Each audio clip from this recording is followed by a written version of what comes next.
This is Sunday, June 28th. There are 10 days until San Diego Comic-Con 2015. Welcome to the SDConCast, the official podcast of the San Diego Comic-Con unofficial blog. V-A-N-U-H-T-E-E, go. Oh my god, I love the journal and the letter.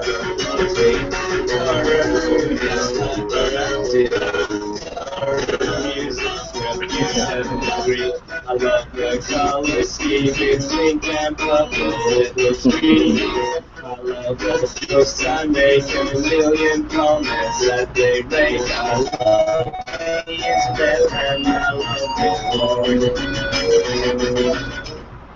All right, I am your host, James Riley, and joining me on the podcast, as always, my partner in crime, Kerry Dixon. Hey, everybody. She is the calm before the storm. That's right. And joining us today, Ben Kucharski, the fabulous Funko fanatic. Hi, guys. All right, the SDConCast is brought to you by 3D Light Effects, the makers of the innovative cordless 3D Deco Lights. Find the perfect Marvel, Nickelodeon, Hasbro, or Disney light to decorate your or your child's room. And now you can pre-order the brand new Star Wars lights on Target.com, available in Darth Vader, Yoda, or Boba Fett. Visit 3dlighteffects.com or show notes to find out more. And just real quick, I noticed they tweeted that they have Minions coming soon. Yes, they do. They have Minions, they have My Little Pony, they have some more Star Wars lights coming. They've got all kinds of awesome stuff on the way. Crazy. Okay, guess what? It's time to talk Saturday and Sunday. Woo! Yay! Okay. It's the big day. Scheduled out. Yes, we now know almost everything that's going to be there because there are still some TBAs.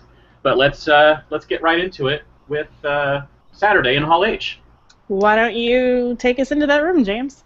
Okay, so starting off, 10:30 a.m., the Warner Brothers presentation, which is a sneak peek at a few upcoming releases. And we're like, which ones? But Well, we know from the later in the day, who's on the Women Kick Ass panel, that Gal Gadot will be there, and that means that we can expect to see Batman vs. Superman. And rumors... Go ahead. And Jesse Eisenberg also pretty much said he'll be on the Hall H stage, so... What we can expect then is for DC movies to have a large presence. Yeah. I'm expecting there to be Batman vs. Superman, which is all but confirmed, Suicide Squad in some form, and I would say that some of the rumors swirling are probably going to be true, that they actually bring out and announce the entire Justice League. I think that's very possible. And bring everyone out. I think that's what they're going to do because they have to make an impact. They have to do something really, really big. And I think that's what's going to do it. And then they may also have some other stuff that from their other line of movies, and we'll see how that goes. I think I've been saying this for like a year, but I think The Man from U.N.C.L.E. is pretty likely because they'll have Henry Cavill there anyway, you know, presumably. So to me, like, that makes total sense. So I think if we do get something else extra, that's a strong possibility. Yeah. Okay, then followed at 12:15 by Pride and Prejudice and Zombies, which is actually going to feature that as well as Patient Zero. It's going to feature a lot of the cast for Pride and Prejudice and Zombies, including Lily James, Sam Riley, Bella Heathcote, Douglas Booth, Jack Houston, and Matt Smith. And then Matt Smith will be back for Patient Zero along with John Bradley, Natalie Dormer, and Clive Standard. Yep. That looks like it's going to be a pretty cool hour. We'll see what they have to show for that, but that's definitely pretty cool. And then 1:30, the ever-popular Quentin Tarantino is going to bring The Hateful Eight. Probably going to bring a lot of the cast. We'll see, because when Django was there a few years ago, he brought like 5 or 6 cast members. And I think 45 minutes is the perfect amount of time for that. If you're only bringing one movie, like, I think 45 minutes is great. Yeah, that's about the max, I would say, for one movie these days. Yeah, I think so too. Once you see Warner Brothers with like 6 movies every, they do one every 15 minutes, like 45 minutes just seems like it's too long, even though obviously more people would obviously want to get up and ask questions in the longer time span. Right. But 45 minutes does sound right. 2:30 is Legendary Pictures, and they, even though they don't list who's coming, they list what is coming, at least some of it, and they're bringing Warcraft and Crimson Peak, as well as Great Wall, Krampus, and the ever-present Moore. Moderated by Chris Hardwick, and we know that Guillermo del Toro is in town, and he already said that he was going to be there, I think. He said that last year during the panel. And what Jessica Chastain said that she's planning to be there for Crimson Peak, but we don't know anyone else who's said anything at all. Yeah, obviously, I think a lot of people are hoping that Hiddleston's going to be there. Yeah, I think he will be. That's just my guess. And I'm guessing we're going to get another extended sneak peek at Warcraft. This is the third time this has come? Yeah.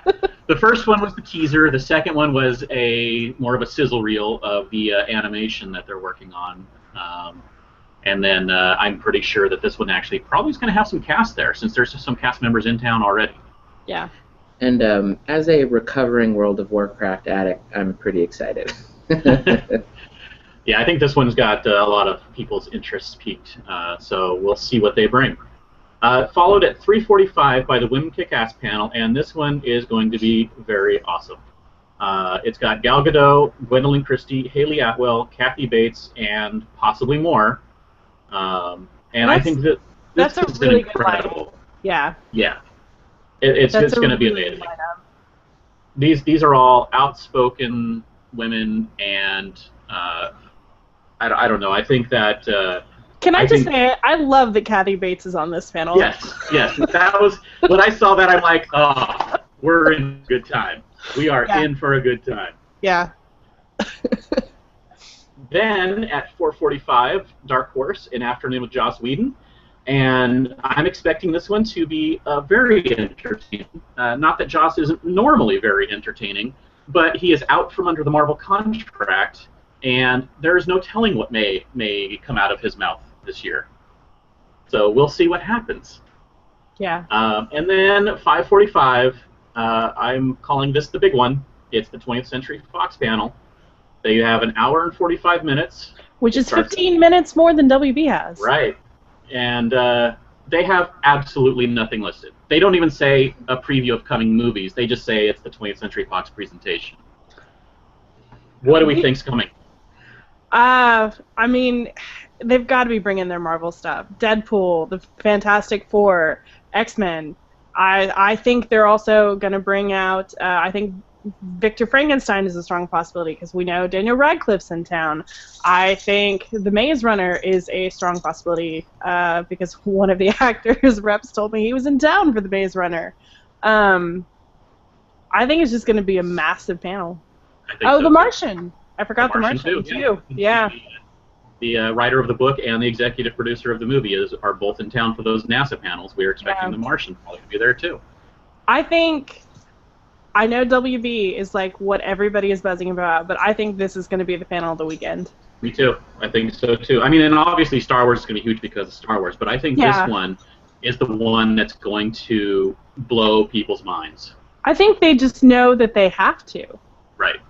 They're filling Marvel's spot, the Marvel Studios' normal spot. Yep. They have to bring it big to fill those shoes. And they have so many movies that they could do that with. I mean, we said this when Jermaine was on the podcast, but seriously, all they have to do is have Ryan Reynolds walk out in, like, his Deadpool costume, and that's it. They've won Comic-Con this year. Right. Yeah. Yeah, that's pretty much it. So, I'm super excited. Yes, me too.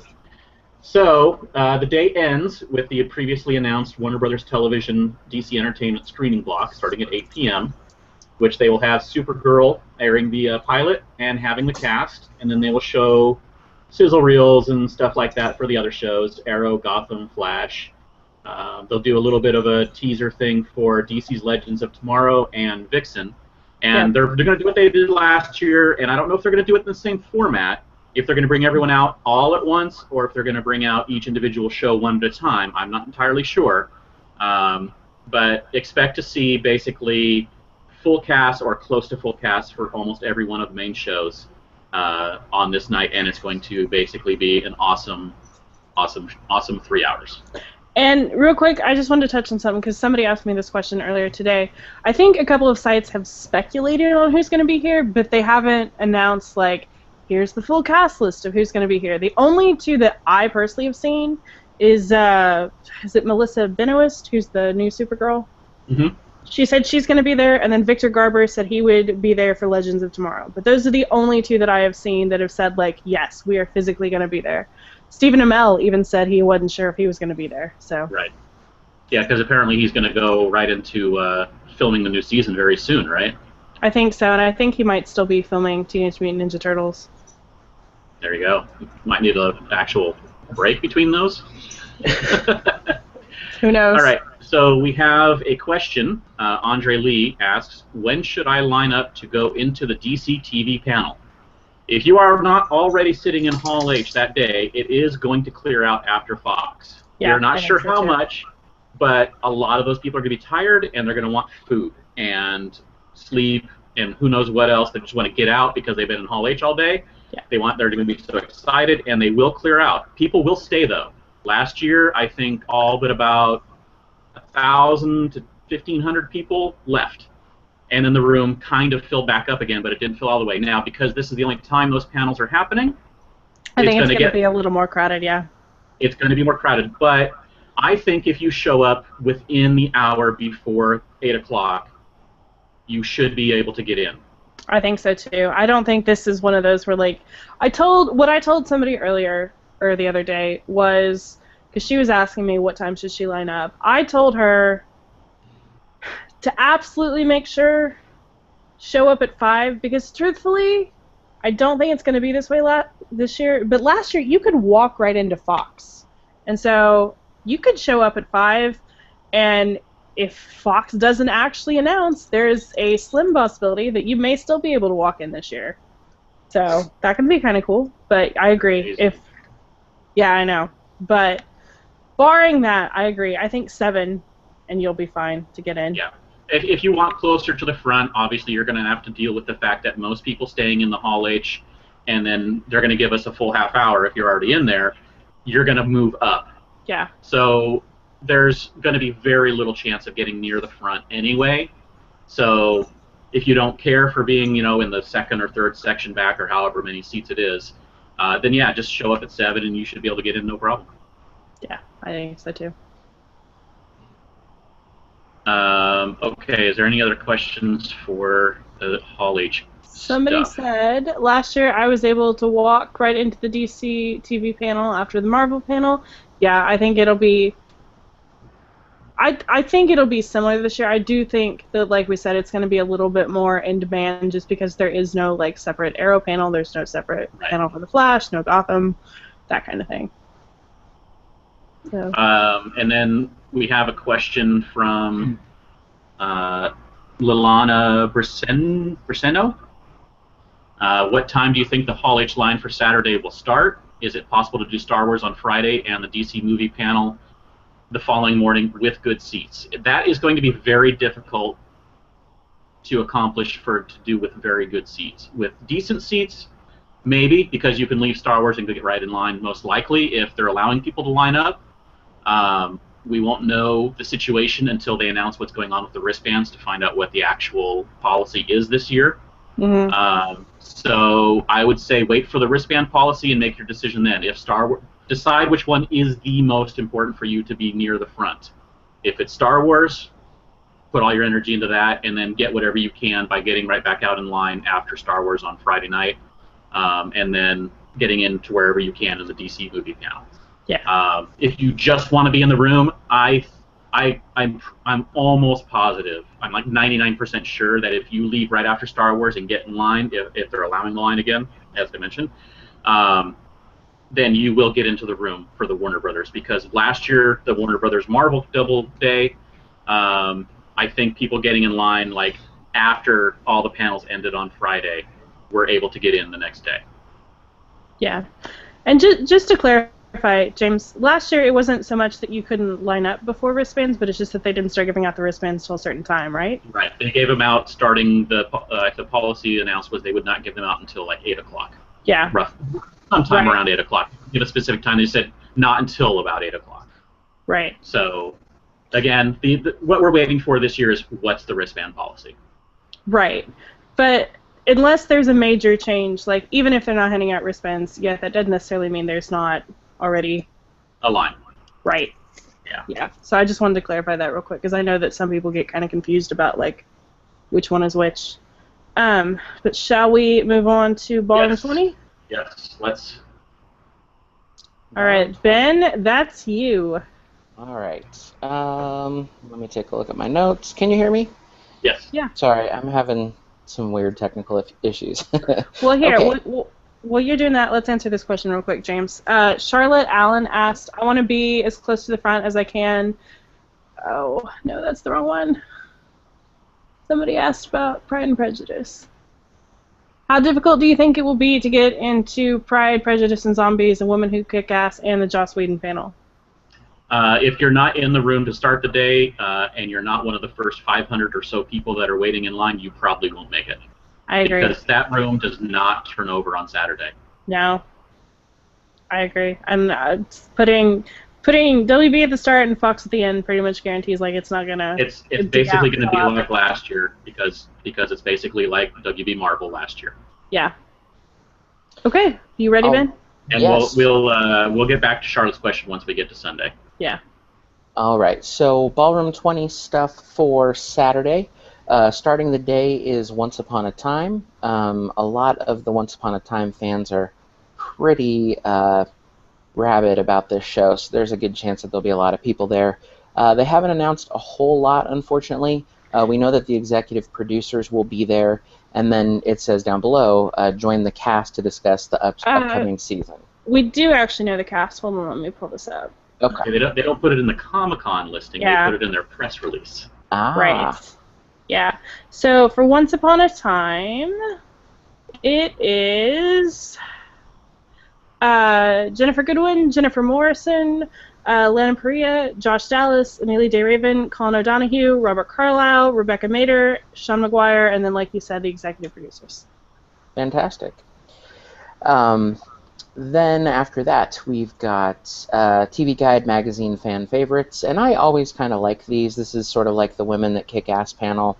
If you're not able to necessarily get into your show-specific or studio-specific favorite panel, you have the opportunity to still see some of your favorite people. You get a sampler. So this one is going to be TV Guide magazine talking to stars on the panel, such as David Anders from iZombie, Yvette Nicole Brown from The Odd Couple, Wendy McClendon Covey from The Goldbergs, Norman Reedus for The Walking Dead, Eliza Taylor from The 100, and Ming-Na Wen from Marvel's Agents of S.H.I.E.L.D., and Maisie Williams from Game of Thrones. So there's a lot of fan favorites on there. So if you don't get a chance to...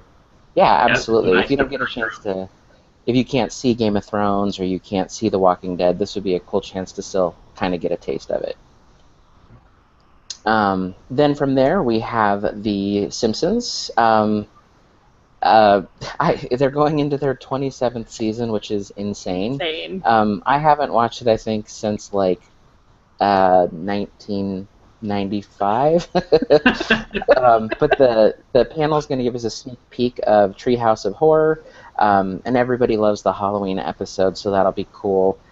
We've got, of course, the creator there and the director, and that's... Oh, and then the voice of Bart Simpson, Nelson Muntz, and Ralph Wiggum. So that'll be fun, if you're into The Simpsons. Seth MacFarlane animation block will be following that up, and that's always kind of the trend. You get a couple of the animated shows in a row. This one, of course, will have some other fan favorites. Seth Green will be there, and Seth Green is pretty much a Comic-Con fixture, so that'll be fun. And they'll be going over the shows Family Guy, American Dad, and I guess a new project, Bordertown. Right. So that'll be cool. After that, we've got Grimm Season 5. Grimm Season 5, we'll have some of the cast there, a Q&A. And like we had discussed in some of the previous podcasts, because some of these TV shows, or because Comic-Con is so early this year, a lot of the TV shows won't have any footage because nothing has been shot yet, but still a chance to see your favorite cast and maybe a sizzle reel and get to ask some questions will be pretty cool. Yes, okay. And then moving on, we've got Outlander from Stars, which definitely have a lot of fans there. Ronald D. Moore, the executive producer and writer, is going to be there. We know him from stuff like Battlestar Galactica. The author of the books that the show is based off of, Diana Glabaldin, will be there. And then we have some of the main cast members and a preview of Season 2. So that should be pretty fun. Anything you guys want to interject so far? Not yet. No? You're doing great. Thanks. Okay. And then at 5 o'clock, we have Hannibal, which is one of my favorites. I am a big Fannibal. And so on that panel, we're going to have the executive producer and creator, Brian Fuller. Brian Fuller is kind of a big deal to his fans, and we know that this year he's getting a super limited Funko Pop figure. I think it's 144 pieces are being created, and he's going to sign that, so that is really cool. Then we have the executive producer and 2 of the stars. So that's fun. Now, we have recently heard that the show has been canceled, and the fans are rallying, and there's always the possibility of the show getting reincarnated in another form like Amazon or Netflix or something to that effect. But this has the potential to be the final Hannibal panel, so if you're a fan and you want to see it, you should probably be there. Also, to show your support, some of the fans are organizing basically like a Flower Crown flash mob, and we've got details on that on our site if you're interested in participating in that. And then the last event of the evening is one of the biggest events of Comic-Con. It's going to be the HBO presents the Comic-Con International Masquerade Ball. Just a huge fan gathering, tons of cosplay, photo opportunities, or you have the opportunity to take pictures of some really amazing costumes and craftsmanship. And then of course there's contests and all that good stuff. We know that the lining up for this one happens so very early in the day. How early would you guys say?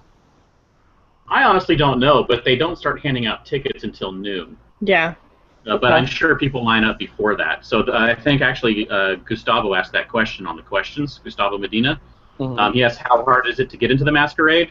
To get into Ballroom 20 where it actually happens is actually fairly difficult. It's a ticketed event. You have to get your tickets starting at noon. It says they will be given out free to those lining up near the ballroom beginning at noon. Any tickets that remain will be given out at the masquerade desk after 3 o'clock. And it is very popular. Yes. So if you want that, you're going to have to give up some of your day to go wait in the masquerade line. However, don't they, I might be making this up, don't they screen it as well, like in another room? Yes, they air it on the sales. And I think maybe at least one other room you can watch the simulcast out in the sales pavilion. So so if all you care about is just seeing it and not necessarily being in the room, like that's Actually, a good it other option. Here. There you go. With overflow seating in 5A and B, 6A, and in the sale pavilion. Tickets are not required for the overflow areas. Yeah, and I don't think those are nearly as well attended. So if like I say, if all you care about is seeing it, that's what I would aim for. I think the sales is usually more of a party atmosphere. Yeah, that's what I've heard. And if the masquerade is full and the overflow is full, you were never meant to attend it. Never, ever. That's right. And that's a Comic-Con confession for me. This will be my 13th Comic-Con, and I've never, ever attended. It sounds like a lot of fun, but there's always something else going on, or eating, or sleeping, or silly things like that. Same here. Never attended. 22 years. Carrie? Nope, never been. So we are great advocates for how awesome it is. No, but I know it is. We just have other interests. Yes, and I've heard very, very good things. So have I. So there you go. There you go. Before we get into the overflow of this room, I just want to tackle 2 questions. Why do you keep doing this to me, room? Okay. Okay, do the TV Guide panels have signings, or are the stars only at their show? Mike Nelson asked. They do not have like a specific signing for those people. They're just at their own individual booths. And speaking of, somebody asked about Once Upon a Time signing. Andre I Lee. can find it. Andre. Andre asked, do you think it's possible to get Once Upon a Time autograph and Once Upon a Time panel? Typically, no. And from everything that I've been told by our readers about ABC's autographs, it's basically a mess.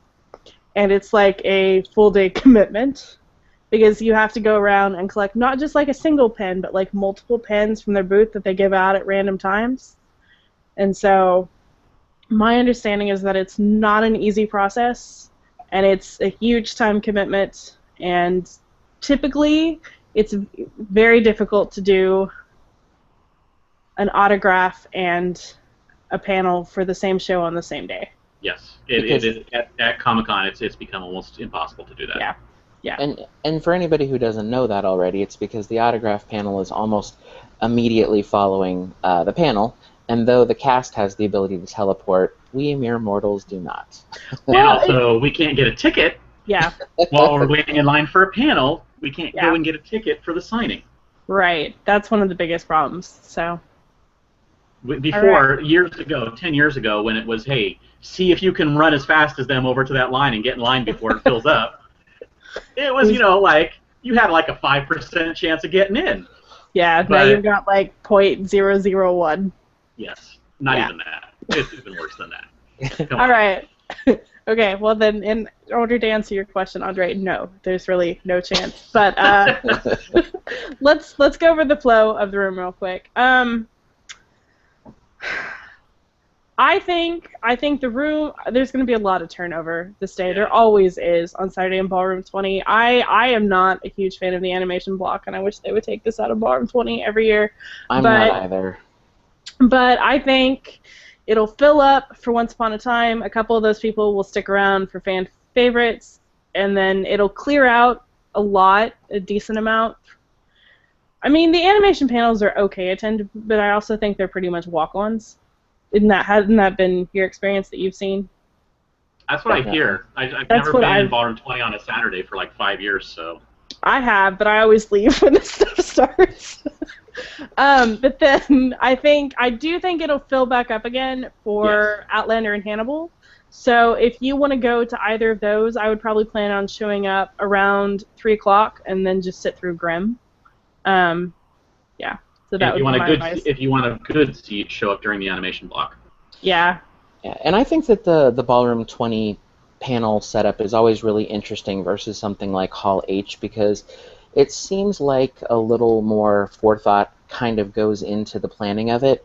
There always seems to be some things that are just so dramatically different that the Simpsons and the Seth MacFarlane fans could attend and leave, and then the Grimm Camp fans could come and leave.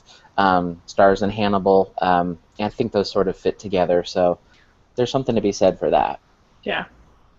It is nice when you can have that turnover and different people can get into the room. Yeah, I agree. But at the same time, like if for the people who really want to be like super close for Outlander and Hannibal and all that, do have to sit through a whole day of Seth MacFarlane, I salute you. Yeah. Some people might recommend you nap during that time. I am a big proponent of the nap during the panels.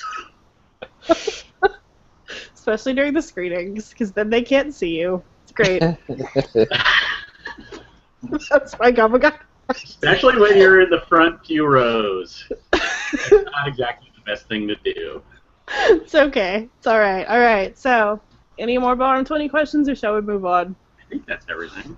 All right. What's next? We've got Indigo Ballroom. What's you again, Ben? Again? Goodness. Again! Okay. All right, so the Indigo Ballroom is located in the Hilton Bayfront. For anybody who doesn't know, that is a hotel that is extremely close to the convention center, but not actually connected. And it holds... Do we remember how many it holds? It's a lot, right? 2,600, I think. Yes. So it's a really good-sized room, and the day starts out with The Last Man on Earth. It will have the star and creator of the show, Will Forte, Kristen Schaal, January Jones from Mad Men, which is kind of different but cool, and then the director and executive producer, Chris Miller. I've watched a little of the show, and I thought it was funny, but it's one of those ones that's always sort of been on the back burner for me. It's also really weird because I associate Kristen Shaw so much with her Bob's Burgers voice that when she's not being Louise from Bob's Burgers, I feel very confused. Funny. Have you guys watched that at all? No, I I haven't have. seen it yet. All right, I'm with you. I watched the first couple, and then it was con season, and I haven't watched anything that's not on Netflix. Yeah. And it's set in Tucson, so there's something to be said. Yay, Tucson! All right, moving on. We've got Childhood's End. It's going to be a sci-fi miniseries, which I'm a big sci-fi fan, so that should be cool. It's based on a novel by Arthur C. Clarke, and it's going to star Charles Dance, Mike Vogel, Julian McMahon, Daisy Betts, Y'all Stone, and they will be on hand. They'll also be the director and screenwriter. I've never read the book, and I'm not even super familiar with it, but the cast is pretty impressive, and I like a lot of the things that sci-fi does, so that should be cool. And this room has quite a bit of sci-fi stuff that day. Following that, there's the 12 Monkeys panel, which is going to have the executive producers and some of the main cast members as well. I loved the movie, and I watched the first season of the TV show, and I really, really liked it. It gives you that fun time travel headache where you have to figure out, wait, but if they do this, why did this happen, and what'll happen after that? And it's a really cool show. Have you guys seen 12 Monkeys at all? The movie, yes. Yeah, I've seen the movie. I've heard really great things about the TV show, though, so eventually, when it's not con season. Yeah, if anybody Put has it a on the hole, list. yeah, That's if right. someone has a hole in their schedule and they're looking for something cool to do, that could be a really fun panel.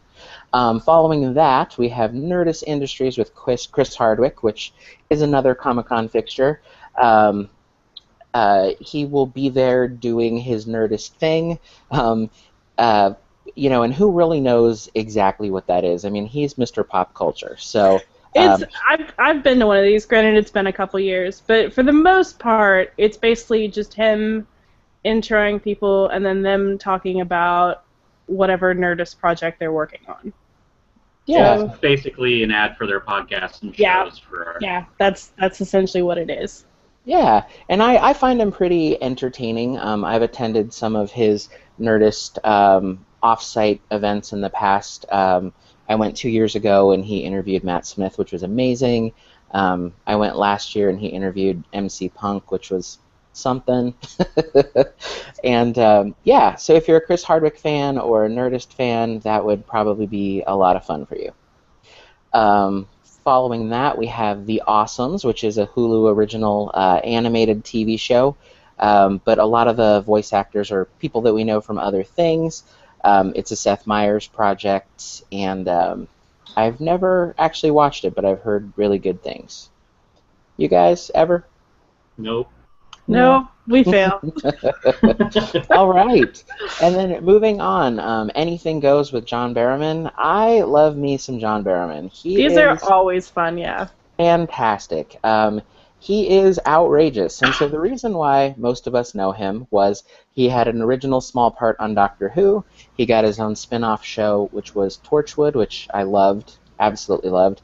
And then he is now a semi-regular character on Arrow, so he has something to offer a lot of his different fans. And he's outrageous, he doesn't really filter, he sings, he dances, he kisses people, he shows his abs. If you like any of those things, it's probably something that you would enjoy.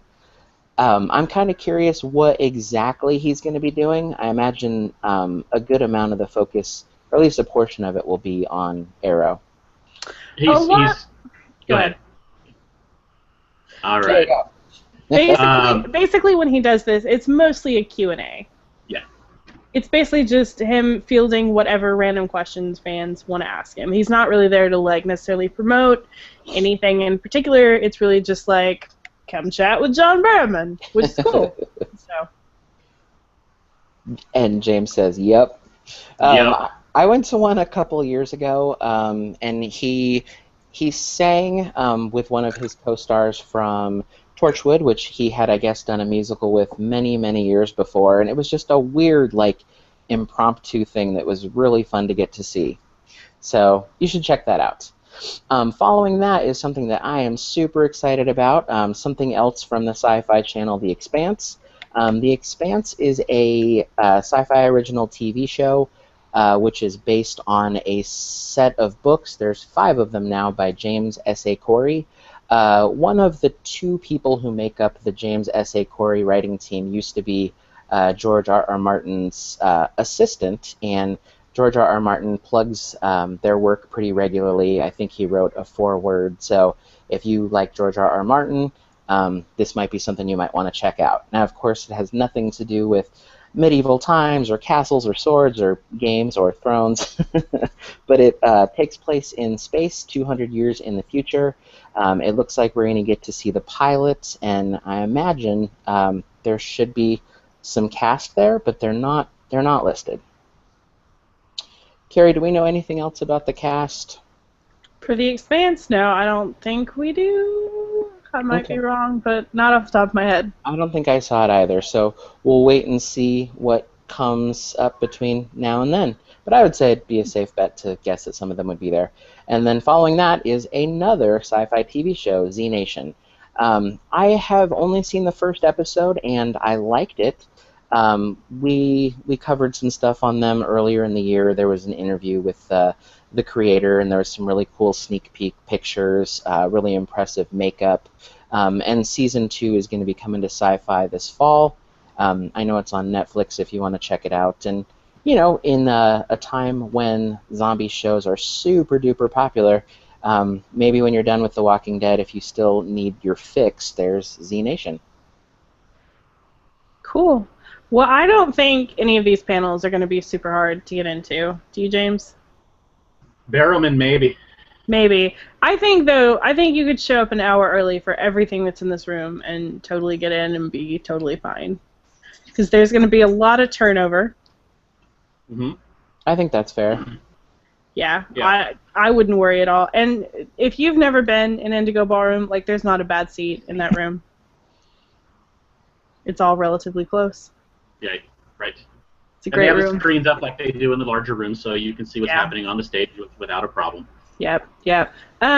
This kind of tied in, so I wanted to grab. Lenny asked if I can find it. This is going back to Hall H, but it kind of ties into the John Berman thing. Lenny asked earlier, I'm just curious what the Joss Whedon panel is actually going to consist of. If he announces Dr. Horrible 2, the room will go utterly nuts. I think it's just going to be what it always is, which is just like the John Berman one, which is basically just Q&A, don't you? Yeah. Because the only time he's done a little bit more than just a straight Q&A of whatever people brought up was the year that he made Much Ado. And he was wearing the T-shirt, and he kind of talked about that a little bit more. But it was still a Q&A, and he was just kind of promoted it like this much, like for a second. And then it was on to the Q&A. Right. And he's done this, I think, at least for as long as I've been going, every year that he's physically there. So it's just kind of their annual, semi-annual thing that they do. But it's a lot of fun, so... Yeah, I mean, during the Avengers years, I don't really remember him having done it as much, because I imagine he was very busy and pulled in different directions, but maybe it did happen. But I've attended it several years in the past, and it's kind of like a John Barrowman panel or a Kevin Smith panel. If you're a fan of his stuff, you're usually pretty interested in hearing what he has to say, and he's entertaining. He is entertaining. All right, shall we move on to 6 BCF? Let's do it. I guess. All right, that is me. So, in 6 BCF, on Saturday, we are going to kick off the day with Marvel Animation Presents, which is exactly what it sounds like. It's basically all the bigwigs in Marvel Animation talking about their upcoming projects, which include Marvel's Avengers Ultron Revolution, Marvel's Ultimate Spider-Man versus the Sinister Six, and they're also giving you a premiere of never-before-seen footage of Marvel's Guardians of the Galaxy. So the animated series. Yes, the animated series. This is all animation. But if you're into Marvel animation, like, this is a cool panel. And then following that is the annual Quick Draw, which is what Mark Evanier does, and I think every year Mark Evanier wins for being on the most panels. Yes, he even outstrips Chris Hardwick. But this is a really cool panel. Again, they do it every year. It's basically just some famous artists. Like this year they have Sergio. I'm going to butcher this name. Do you know it, James? Aragonis. Yes, there we go. And a whole bunch of other awesome people. And it's basically just cartoonists riffing for an hour and trying to outdo each other, and it's a lot of fun. And Scott Shaw's on the panel, and someone could probably correct me, but I'm pretty sure Scott Shaw is one of those who has never missed a Comic-Con in its history. That's pretty awesome. It's very awesome. And then at 1 o'clock is Cartoon Voices 1, which this is another one by Mark Evanier that they do every year.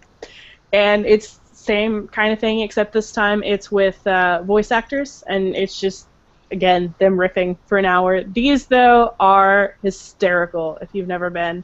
So if you can't get into the panel you want at 1 p.m., or if you have nothing to do for an hour, like, go check this out. This is a lot of fun. I say this every year. And for those of you who want your Star Wars Rebels fix, Keon Young, who I guess does one of the voices in that, he'll be on that panel as well. So that's kind of cool.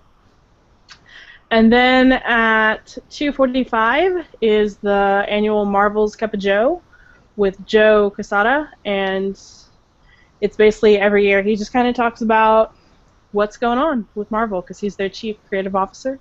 And it's got basically a bunch of bigwigs from Marvel Comics and a bunch of the artists and writers. So, Yep.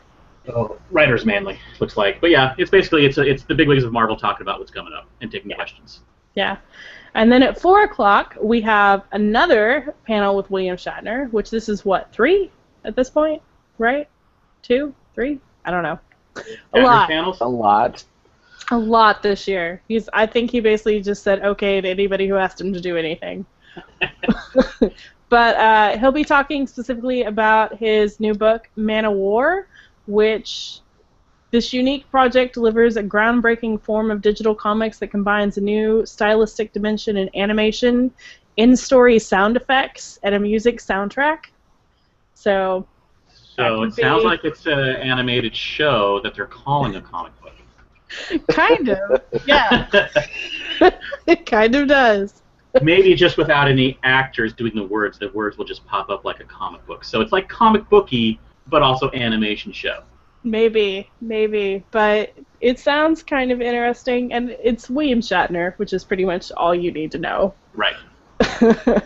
At 5:15 is Person of Interest, which the Comic-Con list doesn't list the stars, but we know from the press release that it's going to be Jim Caviezel, Michael Emerson, Kevin Chapman, and Amy Acker. So they'll be there to talk all about that, and it also says a special video presentation, which means they'll probably have... My guess is it's probably too early for them to have shot anything, so it'll probably be some kind of like special features from the DVD that they'll be showing you guys, but it's probably something you haven't seen before, so that's kind of cool. And then at 6:15 is the Containment pilot screening again, which they also showed back on preview night on Wednesday over in Ballroom 20. But this time it's going to be followed by a Q&A with the stars. This is Julie Plex's new show. So if you like the CW kind of shows, if you like what Julie does, this is a cool chance to go see a show before it gets big. That's always fun. And then at 7:30 is an hour with Adam Savage. And normally, every year, they do a Mythbusters panel. And I think last year maybe they had to take Mythbusters out of the name, and it was like Adam and Jamie. Yeah. Present an hour of what we're not calling Mythbusters. But this year it's just Adam Savage. And it basically sounds like he's actually not talking about Mythbusters, but about everything else. So if you're a fan of his, feel free to go, and it says you can ask him anything. So that should be fun. And then finally at 9:15 is Spike and Mike's Festival of Animation, which is another one of those annual panels that happens every year where they basically show some award-winning animated shorts. So. And this time it's just the regular animated festival, not the Sick and Twisted. Right. I think they had the combination of the two the night before as well. Yeah, they did. So that's 6BCF. How many did we say this room held, James? I should have pulled this up. Yeah, I know, even wrote an article on this morning.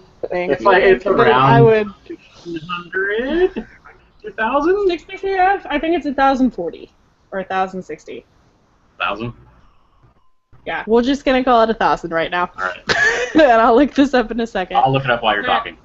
All right, but it's always kind of hard to predict the turnover in these rooms. I don't think Marvel Animation, you might have to line up like an hour before to get in.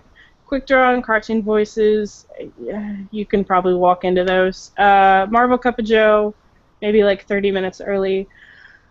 After that, though, if I wanted to get in for either Person of Interest or William Shatner, I would probably plan on lining up at some point in that Marvel Cup of Joe panel.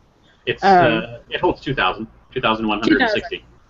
Okay, all right. Well, I maintain that, though. I think if you want to get into Person of Interest or William Shatner, I would still probably plan on lining up at some point during Cup of Joe. And then I don't think you'll have much problem getting into Containment. Well, maybe. Because Adam Savage has quite a bit of fans, and I know that Mythbuster panel always had a large line. Yeah. So I don't know. Maybe line up like 2 hours early for Adam Savage? What do you think? To get in the room, for sure, probably. Okay. Yeah, a couple hours. All right. Because Containment ends at 7. Yeah, I would say you're probably going to have to line up while Person of Interest is running, if not while Shatner is running. Yeah. Just to make sure you get in. I think that's a good plan. So, but for the first couple, I don't think you're going to be fighting too much. No. No.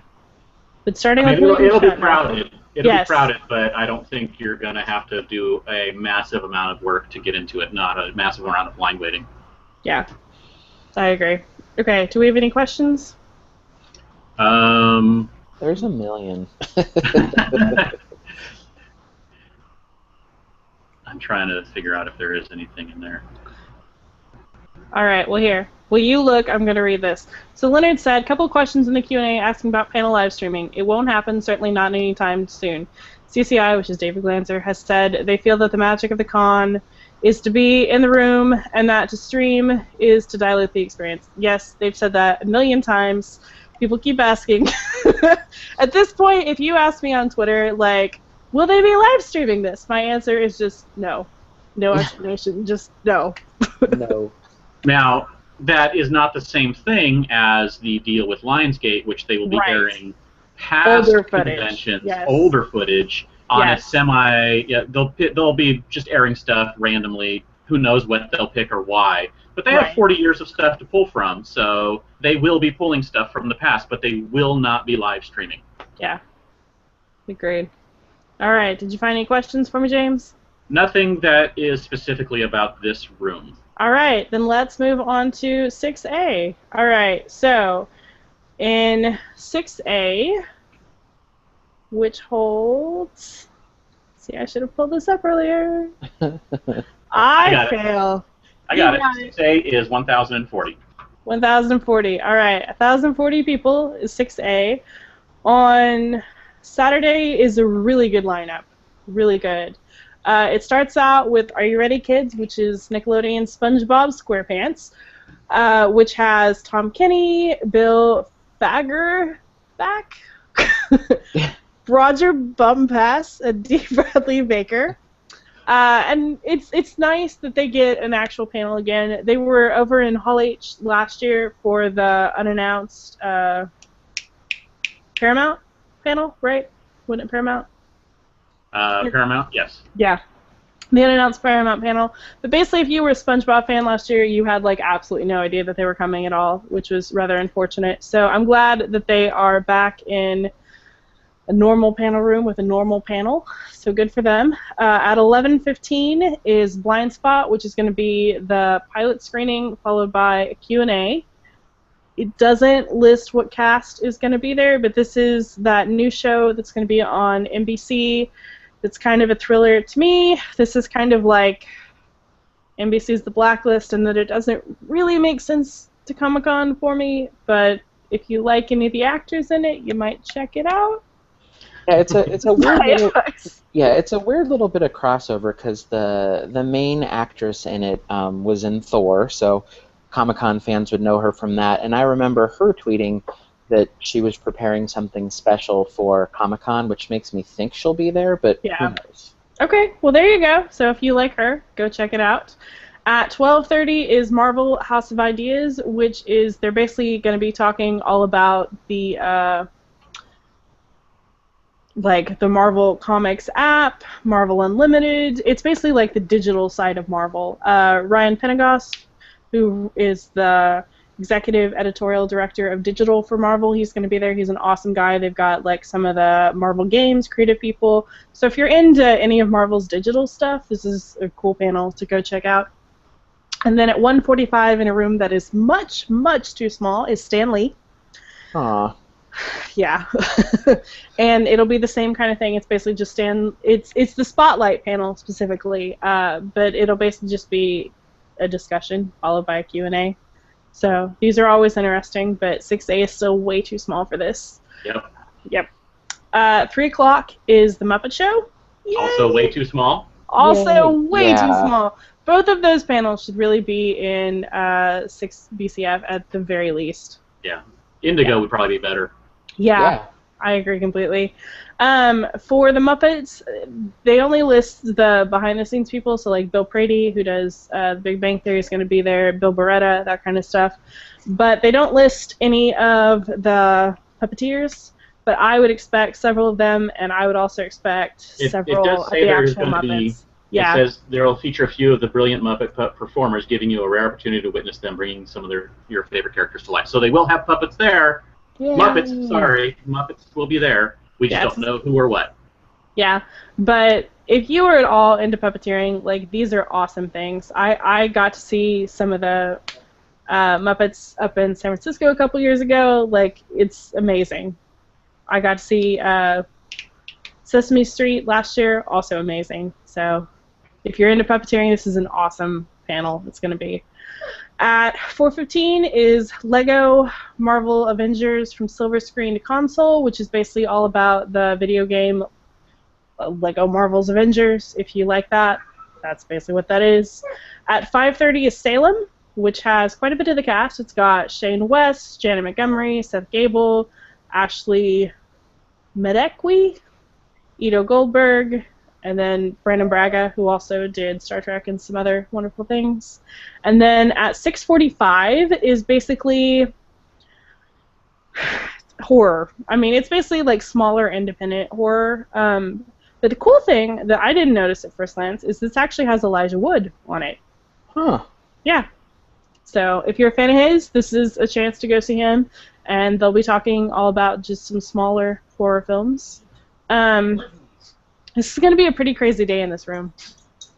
Apparently, if you are a horror fan, they're going to have a round of horror trivia, and they will be giving away passes to the festivals that are hosting the panel. So if you're a horror fan, you can win some horror festival passes. And you can see Elijah Wood. You can tell what I'm interested in. But yeah, this is going to be a pretty crazy day. 6A is always pretty crazy just because it doesn't hold that many people, but it also has like some decent stuff in it. I don't think you're going to have a ton of trouble getting into SpongeBob or Blind Spot, but then I think after that it's going to fill up quite a bit with Stan Lee and the Muppet people.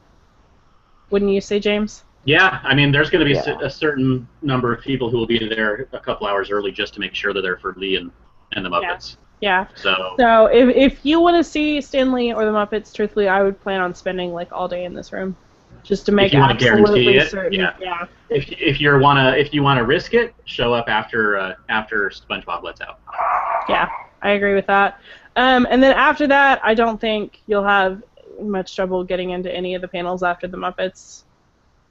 Salem is a little iffy, but I don't know how big the fandom is for that. But it is a 1,000-seat room, so it could fill up. Yeah. I just don't know how much. I mean, you could probably get there during Lego and not have a problem. Yeah, I think so too. All right, and that is 6A for Saturday. Yay! And now we're moving on to 7AB, which is also one of the smaller rooms, and 7AB holds 480. That's a pretty small room. Yeah. Okay, so this one has a lot of panels, starting at 10 a.m. with My Book is a Movie, TV show, Now What, which is basically kind of a how-to kind of thing, how to get through the process, and it has a lot of good people on it, like Jeff Jensen, Lauren Kate. After that is Book to Screen, which is basically just a discussion about books being made into films. Included on that is Andy Weir, author of The Martian, among others. So lots of authors on that one. Following that at noon is Sci-Fi Fantasy Family Feud, which looks like it's going to be a lot of fun. It's basically one of those game show trivia kind of battles, but it's going to have Brandon Sanderson, Patrick Rothfuss, Ernie Klein, Naomi Novik, Chuck Wending, Leigh Bardugo, and Austin Grossman. So that looks like it's going to be pretty fun. At 1 o'clock is Image Comics, where creators own reality. And again, it's another Image Comics panel, which Image Comics has some of the best creators in the business working there today because they get to own all their own stuff. And this one's going to have Mark Bernardin, Ed Brisson, Kelly Sue DeConnick, Sina Grace, and Brandon Montclair. Next up at 2 o'clock is Spotlight on Yu-Gi-Oh! And the actual creator of Yu-Gi-Oh!, Kazaki Takahashi, is going to be there discussing the game and the upcoming new movie coming out next year. 3 o'clock is Dark Horse Takes Over the World. This one is going to be jam-packed with talent. Publisher Mike Richardson is bringing along Mike Mignola, Czech Palunik, whatever I pronounce his name, the guy who does Fight Club, Jeff Lemire, Eric Howell, and Matt Kint. So that's some pretty high-powered talent into that panel. At 4 o'clock is Oddball Comics Live, which is Scott Shaw, the previously mentioned long-timer at Comic-Con, is doing his usual panel. At 5:30 is The Art of Character Design, which is basically just a how-to creative process for character design, and it's moderated by Bab Star, who is the current artist on Batgirl, I think. But it's got a few artists there discussing the creative process. At 6:30, Magic the Gathering, Magic Origins, and it's basically the Magic the Gathering crew talking about the creation of the current game and past games, I think. 7:30 is Obsidian Entertainment, which is a game company who makes some of your favorite games like Knights of the Old Republic, South Park: The Stick of Truth, and they talk about basically making games. And finally, at 8:30 is it Gaia Online? Your guess is as good as mine. And that's basically they hold a panel every year, and you can just see what Gaia Online has coming up for the rest of the year and into next year. And that is it for 7AB. Woo. This is also a very mixed room with comics and games and authors and who knows what else going on. And I think it's basically, I don't see any of this being super crowded except for maybe the Dark Horse panel because it has so many of the top name creators. So I think for the most part, this is going to be a show up for your panel a few minutes before, and you should be able to get in. But you know, if you think that there's going to be a decent amount of people showing up for the panel you want, get there half an hour to an hour early. And this really is just general advice for all things at Comic-Con. If you are worried about not making it into a room, then plan to get in earlier. I mean, that's just kind of common sense, you know? Yeah. I mean, basically. It really is. But let's talk about, Mike Nelson asked about a different room. He asked, how crowded will the Scream Queen screening be? Does anyone know how early you had to get into the horror story panel last year? I don't know that that's a really great comparison because last year's American Horror Story panel had cast on it, and I mean they do again, but that's on Sunday, which we'll talk about in a minute. This is literally just the screening of the pilots, but it's going to be over in 6DE, which holds 884 people. I think it might be moderately well attended. But it is late. It is late. You are going to get a chance to the panel the next day. Yeah. If it were me, I would plan on showing up like an hour early. That's what I would do. That sounds So good. you can make your own decision, but that is what I personally would do if I was going to go to that. Yeah. So. All right, are we moving on to Sunday, kids? No, we got let's Oh, go over Dark because Horse. there's some decent stuff in the Horton Grand, and it's also the last day it's happening. All right. We're going to go over that real quick. Just that they're going to have out in the Horton Grand Colony, screening of Colony, and it's going to have a Q&A there with Hughes and Ryan Condal and Josh Holloway and Sarah Wayne Callies. Then the entire cast, it looks like, basically, that is around is going to be there for the Babylon with the cast of Babylon 5. Bruce Boxleitner, Claudia Christian, Mira Furlan, and so many more. Then the Nerdist, The Hive, which is actually a movie. It looks like, or something, but it's going to have cast and the director there.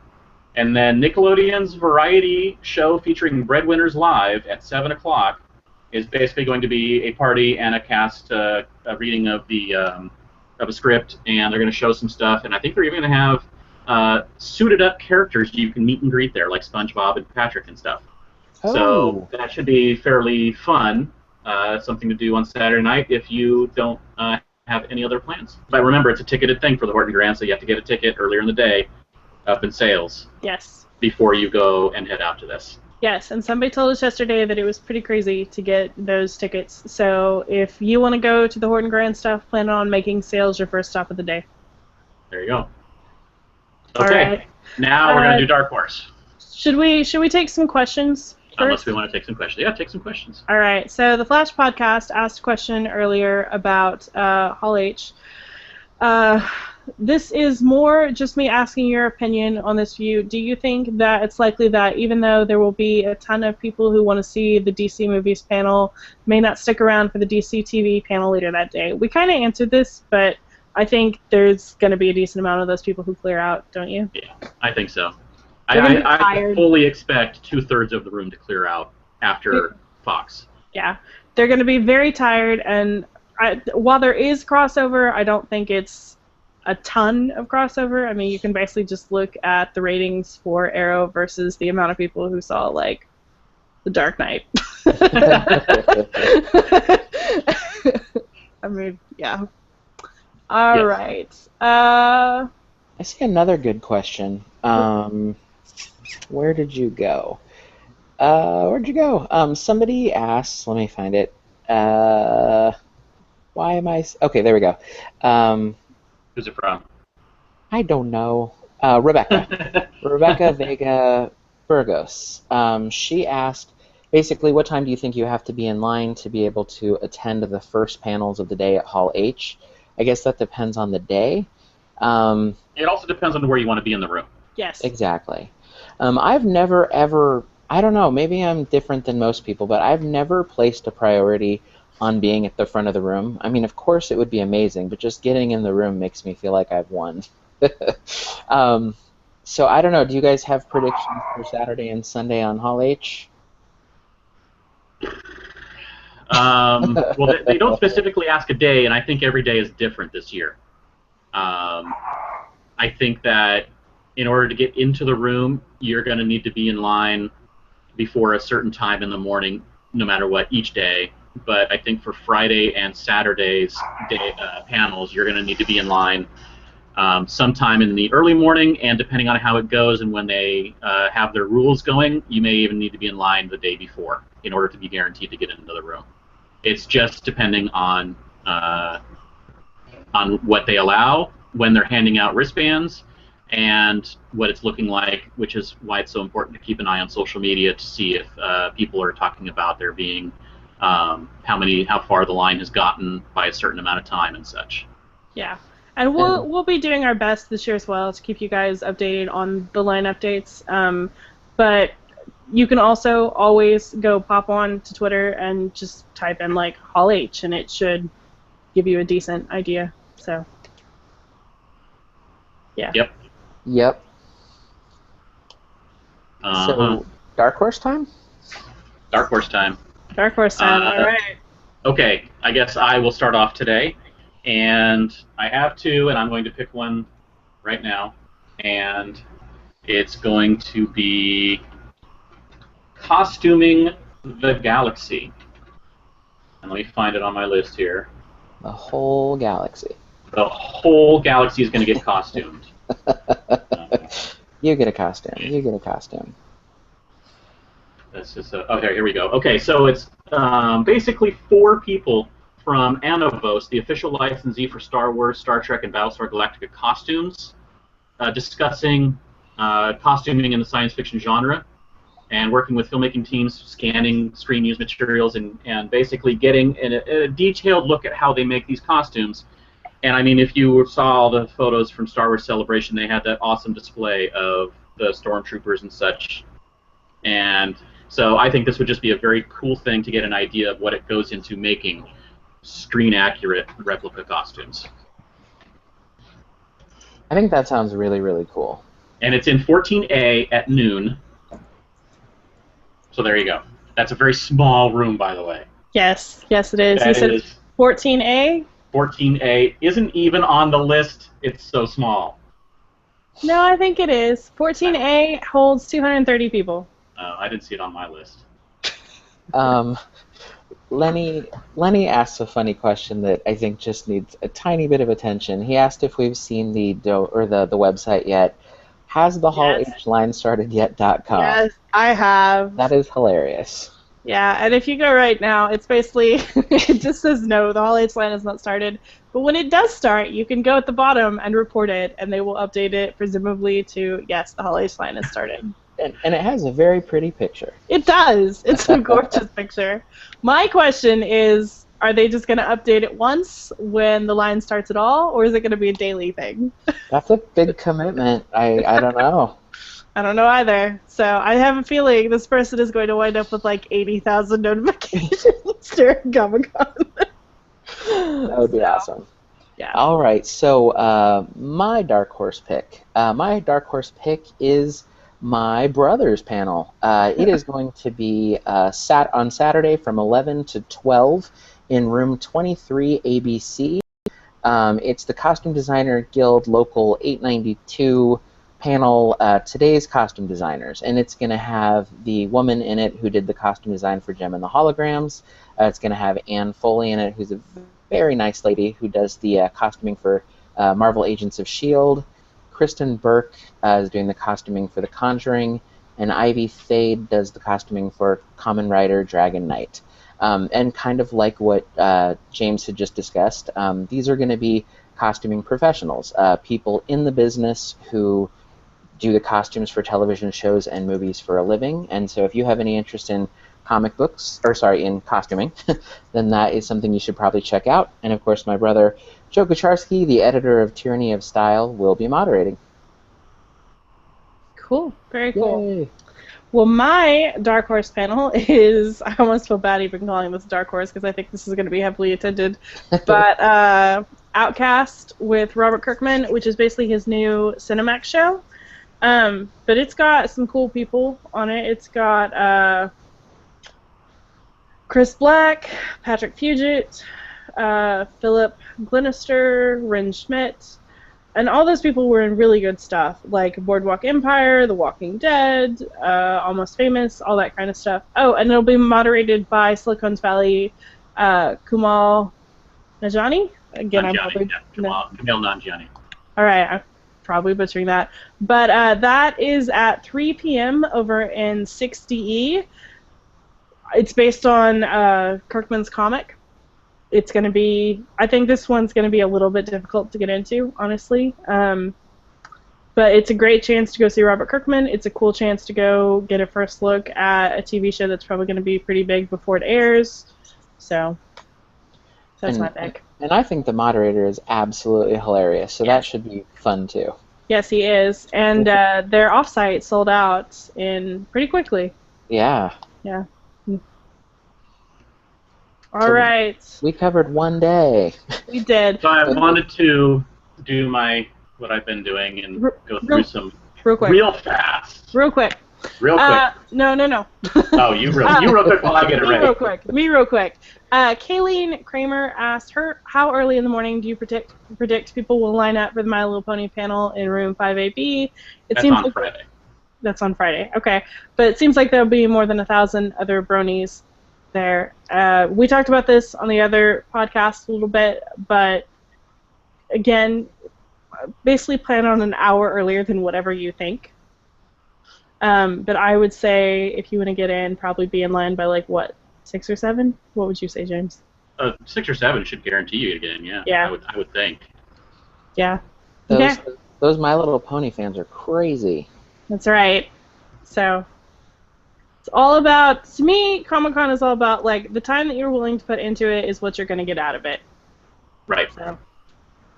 So if getting in line at 6 a.m. does not sound fun to you, go find something else that's going to be equally awesome that has a less time commitment.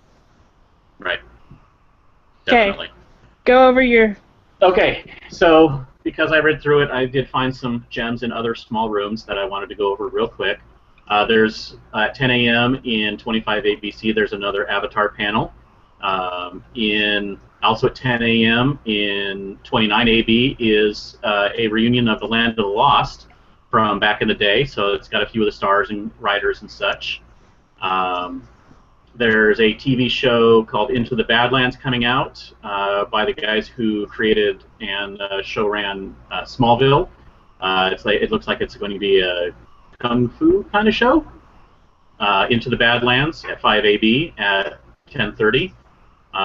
There's an Andre the Giant retrospective in 29 AB, which, if you're an Andre the Giant fan, that's going to be awesome. Top Cow has their big panel in room 9 at 11 a.m. There's a bunch of DC stuff going on, including the Batman panel in 60E. I mean, comics is all over. 60E is one of the people mentioned on the comments, Mike Nelson. There's nothing but comics in 60E, basically. Including the DC Universe Batman at 11:15, and Grant Morrison talking multiversity at 12:30. Just a lot of cool stuff. Monster High has its own panel, 5AB at 11:30. I'm going to find just the highlights here.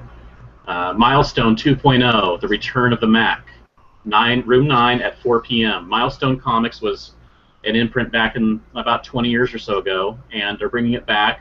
Static Shock's getting a digital web show, and this is basically about what's happening with the new stuff that's coming out with these characters. I think that's a pretty big deal. Valiant's having a panel, also in room 8 at 4:30, and I think there's other ones, but definitely don't overlook those small rooms, people. Fight Club 2 getting its own panel, 5 AB, 7 p.m. And The Science of Star Wars, 24 ABC at 8:30 p.m. at night, discussing, if lightsabers could ever be real, which is really the only question we want to know. And the other main one is Kylo Ren's new lightsaber genius or sacrilege? That's good. So I think that's there's so much stuff, people. If you get locked out of something that's in a bigger room, go find some of these gems that are hidden in these smaller rooms. And there's a lot of really great stuff. I mean, yeah, we'll talk about this a little bit later, but again, I think the schedule this year is so much better. Yeah. Yeah. All right. We ready to tackle Sunday now? Let's do Sunday. Yay, Back Sunday. to Hall H. Hall H, Ben. All right. You, Ben. Yay! So in Hall H, starting on Sunday at 10 a.m., we have the Vampire Diaries. I am a huge fan of the Vampire Diaries, and pretty much all things CW. It looks like it's going to be probably very similar to panels that they've had in the past, except this year we don't know if there'll be any footage. It says there'll be some video screening, but who knows what that really is. Like Kerry said earlier, maybe it's some stuff from the DVD. Who knows? That's typically what they do when the convention is earlier than when they've started filming, is they'll bring out just some kind of either sizzle reel or, more often than not, like a blooper reel or something off the DVDs that they already have packaged together. Yeah, and they're always really good about bringing cast members, though we don't see exactly who is listed here. We should expect some good people. And we know that this is the first year that Nina Dobrev probably definitely won't be there because she has left the show. But who knows? Anything could happen. Spoilers! I know. I'm just kidding. We've seen, and I will not go into specifics, but we have seen panels where dead characters have even attended. So who knows? Who knows? That's right. Anybody watch Vampire Diaries? I used to. I haven't in a couple years. I love it. It's the guiltiest pleasure. I swear the quality has gotten no less. It is fantastic. Now, if now that some cast members aren't on the show anymore, if this is the shark jumping, we will find out pretty soon. From there, another awesome CW show, the Supernatural, will be there. Supernatural is, I think, starting its 11th season. Yeah, which is crazy. Yep. This will be their 10th year Comic-Con. And the boys will be there, Jared Padalecki and Jensen Ackles. We've got Misha Collins, who plays Castiel, Mark A. Shepard, who plays Crowley, and then the executive producer will be there. They're going to be asking or answering questions, and they'll also have a video presentation, which, again, this is kind of early in the year, so we'll see what they've got to bring. That's always a lot of fun. A lot of the fanboys and fangirls swooning over the cast members, a very passionate fan base. Then at 12:30 we have the American Horror Story and Scream Queens panel. The reason that these are coupled together is they're both Ryan Murphy shows, right? Yes. Yes. And looks like we're going to have cast members from both shows, and I think that one will actually end up being a lot of fun. Jamie Lee Curtis will be there. Emma Roberts, Leah Michele, Skylar Samuels, and Keke Palmer. And then for American Horror Story, we've got Kathy Bates, Angela Bassett, Sarah Paulson, Evan Peters, and Matt Bomer. And, you know, a lot of people love those people. A lot of talent on one panel. I mean, how often are you going to get to go see Kathy Bates and Jamie Lee Curtis sit on a Hall H stage together? I mean, exactly. Come on. Any stage together. Any stage, yeah. So this is going to be a whole lot of fun. Yeah, I think that would be a lot of fun. And that is being moderated by Tim Stack from Entertainment Weekly, who's really, really funny. I follow him on Twitter, and I like what he has to say. After that, we've got the Heroes Reborn exclusive extended trailer and Q&A with Tim Kring and the cast. I was a huge fan of the original Heroes show, and everybody has varying opinions of how that was and how long it was good, but at the time, it was a phenomenon. It was like a force of nature. I remember seeing I attended the original pilot screening, which ended up being very different from what aired on TV, and that was kind of cool to know about. And so it'll be moderated by returning cast member Greg Grunberg, and then other cast members will include Jack Coleman, Zachary Levy, Cooperate Computer, Robbie Kay, Kiki Sukazani, Ryan Guzman, Caitlin Green, Henry, my gosh, Zabrowski, Judith Ciccone, Danica Yarosh, and Rhea, oh my gosh, I can't do these. There's a lot of really hard names here. I think that's what this schedule is a test of our ability to read names. Exactly. I can do the Polish ones. We have failed completely if that's the test. But I am pretty excited about Heroes Reborn. You guys? Yeah. Yeah. I am too. I don't know if I'm going to have the energy at this point to actually make it to a panel, but I'm definitely interested in it. Yeah. And Kerry and I both really like Zach Levy. He brings us. Sorry, Zach. We're on a first name basis. He brings us Nerd HQ every year, and so this will be one of those years where he will be juggling crazily the stuff from Nerd HQ, his own panel. That'll be a lot of fun, though. Well, and he's on, I think, The Bravest Warriors. I know he's on one of the combined panels. So he's going to be, So he's actually going to be on panels a couple of days. So I'm really curious to see how this winds up affecting Nerd HQ, because not only will he have his panels, but presumably he'll also have the press room for Heroes Reborn. So yeah, and in previous years at Nerd HQ, they've had guest moderators and things of that nature. The Supernatural panel last year was done by Aisha Tyler, which was absolutely hilarious. So sometimes it's good to mix it up. Yeah, And I think we also already heard that Alan Tudyk is moderating on Friday, so that make should it be that fun. what you will. Yeah. And then the final panel of Hall H Comic Con is going to be FX TV block featuring Sex, Drugs, and Rock and Roll, The Strain, and a sneak piece of The Bastard Executioner. So those are some pretty hardcore shows. So I think that those are kind of taking the place of things like Sons of Anarchy and sticking with the tradition of FX type shows. But we're going to have cast there for those. Creators, give me one sec, computer being goofy. Okay, so Sex, Drugs, and Rock and Roll is going to premiere on July 16th.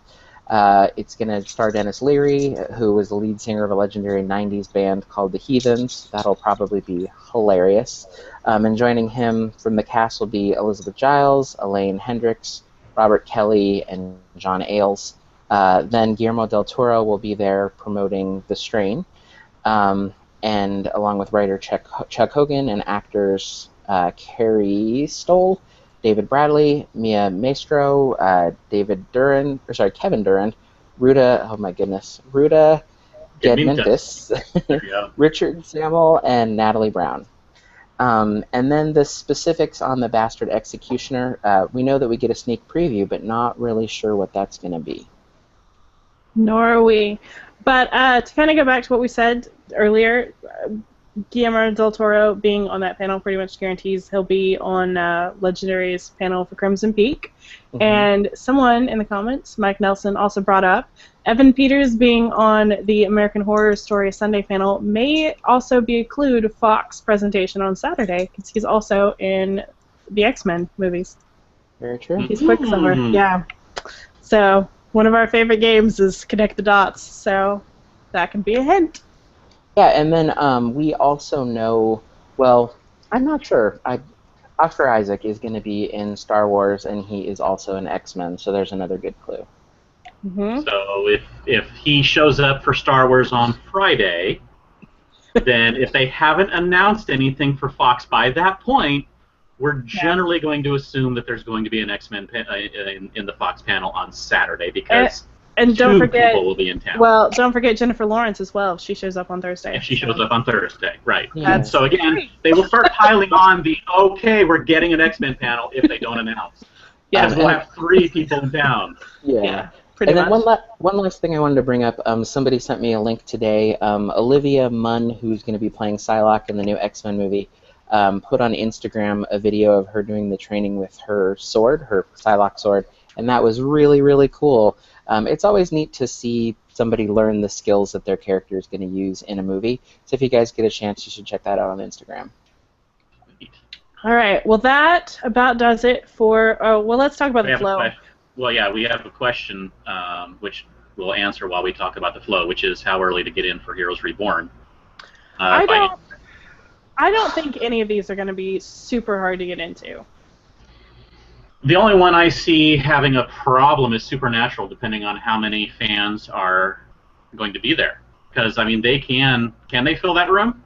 I would assume that they could. I don't think so. I remember in years past there being seats. I think I'm basically biased because Doctor Who has always been there for the ones I've gone to. Exactly. And I think that has always been, like, one of the major draws. I think...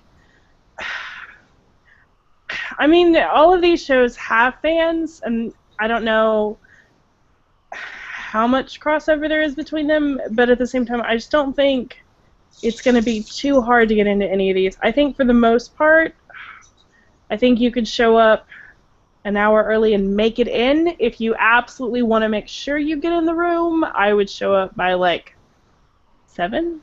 I don't know. What do you think? Honestly, if you just want in the room, I think you can show up 8 a.m. There you go. 8 or 9.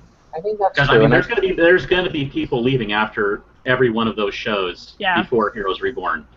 And I see Heroes Reborn actually having the potential to be completely full, but then those fans leaving as well before the FX thing starts. Yeah. Right.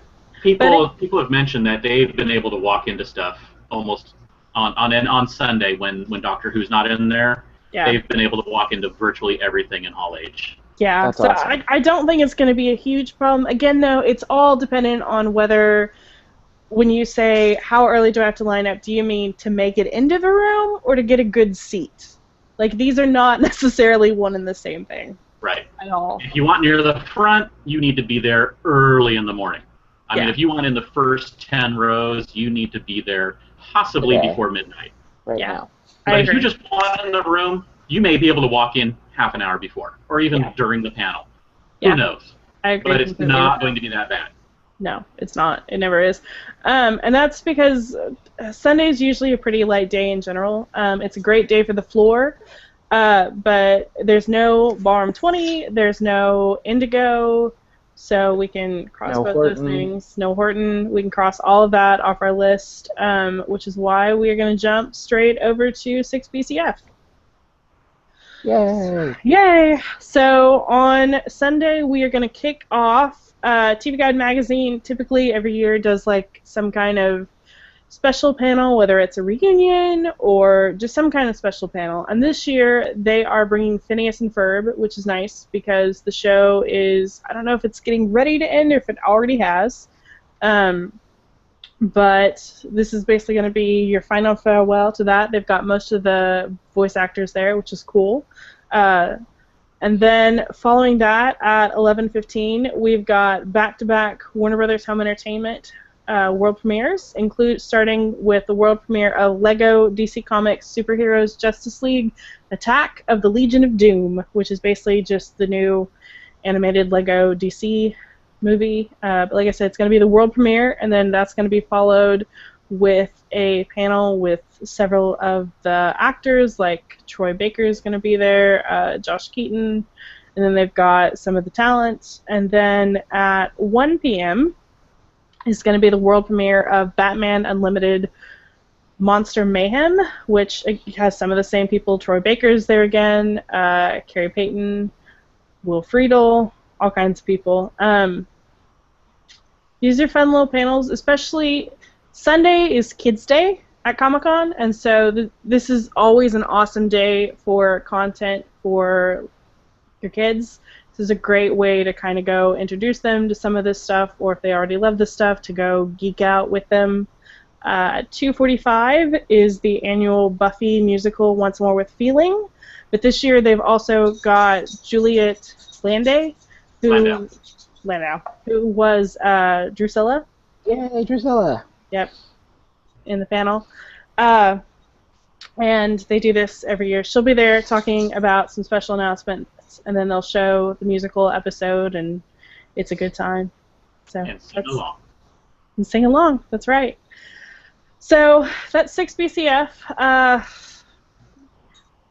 don't know enough about how well attended some of the animated stuff is to really give you a good representation of how busy this is going to be. I don't think too busy. It's also a 2,000-seat room. Right, which is a decent amount, especially for stuff like this. But it's a fun time, especially if you've got kids. I wouldn't be too worried about the lines, but I also wouldn't necessarily assume you could just walk in. Maybe you can. I don't know. So These medium-sized rooms with stuff that is popular but not like, everybody's clamoring for are always a tough one to call, but yeah. I'm going to assume that if you get there before the panel starts within the hour, you are going to get in. But I also don't have any experience on these either, so sorry guys. So that answers that one from Andre Lee. Right. So that's right. Yep. All right, what about 6A, Ben? 6A. Let's talk about 6A. The first panel of the day is going to be at 10:15. Very clever name. Fantastic Fans and Where to Find Them. The Wizarding World of the Wizarding World and Potterverse fandom panel. Basically, all of the panelists on this panel are people who blog or podcast or are huge fans of all things Harry Potter and J.K. Rowling. The panel has expanded from years past, and this year they're going to be discussing the upcoming J.K. Rowling movie, Fantastic Beasts and Where to Find Them. So, Yeah. I mean, if you're a Harry Potter person and you really like to geek out to Harry Potter, I think this would be a lot of fun, but it's more of a fan panel than anything else. Nobody directly related to the movies or the books or anything like that will be there. Right. Then from there, we have Cartoon Voices 2, which is a continuation of Cartoon Voices 1. As Kerry pointed out, this is going to be another Mark Evanier panel. He does a lot. Yeah, and like Kerry pointed out with the previous ones, it's just going to be a panel of voice actors and actresses riffing off of each other, and it's usually a lot of fun to attend. So if you like voice actors, interested in voice acting, etc., this would be the panel to attend. Then from there, at 1 p.m., we have the official Sailor Moon panel. This is a Viz panel, and Viz Media is releasing the all 200 episodes of classic Sailor Moon for the first time on Blu-ray. It's been a slow release. It's uncut and uncensored, which is not to say that it's too risque or anything to that effect, but the show has some adult themes that were dumbed down a little bit for the American audiences because they really wanted it to appeal to children, and bringing it in this purist format, you can see exactly how it was intended. A lot of the video and audio has been cleaned up and looks absolutely gorgeous. Owning the series on Blu-ray will cost a fortune, but it's something that I would like to do one day. And it looks like there's going to be some news on the series Sailor Moon Crystal, which is basically the show's reboot that you can watch right now on Hulu. And that's it for 6A. No, there's one more. No, that's not all. This is the Starship Smackdown 15, Battle of Intergalactic Stars edition. This panel, though it's in a smaller room, usually has a really huge turnout. And it was profiled on NPR, which is pretty impressive. And I think James knows more about this than I do. Can you help me, James? Basically, it's just a bunch of nerds arguing about which ship will win. Is essentially what it is, but it goes so much deeper and has such a wider range, and it has some very cool people on the panel, and you get a chance to argue your case as an attendee if you want to get up there and talk about it, what they're happening to be arguing about. And one of the attendees who got up and argued once was named just escaped me, but the Cosmos guy. Oh, Neil deGrasse Tyson? Yes, he showed up and argued from the audience for That's a awesome. specific. Yeah, so That's really so awesome. it's very fun, and if you can make it in, it's definitely worth attending for the fun and the awesome arguments that happen. And that is it for 6A for real this time. That's funny. So with the exception of the Starship Smackdown, most of this stuff should be a walk-in, I would say. Yeah, I think so too. Cartoon Voices might be a little heavier attended, but I'm assuming the Starship Smackdown is the big panel of the day for this, and you may actually have to get there a little early to get in because it was packed last year from what I saw the video. So yeah. Still though, not a super crazy day over in 6A. No. I wanted to tackle somebody's comment real quick over on Twitter, since we were talking earlier about some crossovers with X-Men. Sophie Turner is also in town, as Tiffany is a Geek pointed out, and she's going to be there for Game of Thrones, and she's also an X-Men. So one more to add to the list. That's right. It's starting to stack up that we're going to get an X-Men panel. That's right. Otherwise, what is Fox doing? They have the time. They have at least 4 cast members in town. Come on. It'd be silly not to. Seriously.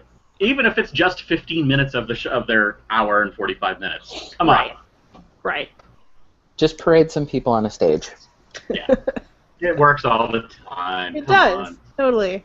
All right. What do you want to do now, James? Do we have any questions we need to answer about some of those rooms? I didn't see any.